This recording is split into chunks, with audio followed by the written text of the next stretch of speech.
মুসলমানের চরিত্রের সাথে সাহাবীদের চরিত্রের সাথে মিল থাকবে, মুসলমানের চরিত্রের সাথে তাবেঈনের চরিত্রের সাথে মিল থাকবে, ঠিক কিনা?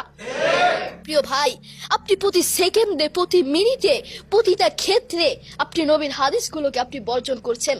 তার প্রমাণ, আপনাকে পানি খাওয়ার জন্য, কোনো কিছু খাওয়ার জন্য প্রথমে বলতে হয় বিসমিল্লাহ, কিন্তু আপনি বিসমিল্লাহ বলছেন না।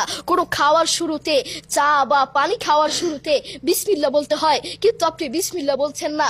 পানি 3 শ্বাসে খেতে হয়, কিন্তু আপনি পানি 1 শ্বাসে খাচ্ছেন।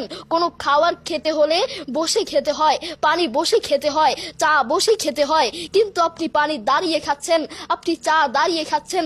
আপনি প্রতিটা সেকেন্ডে, প্রতিটা মিনিটে আপনি নবীর হাদিসগুলোকে বর্জন করছেন।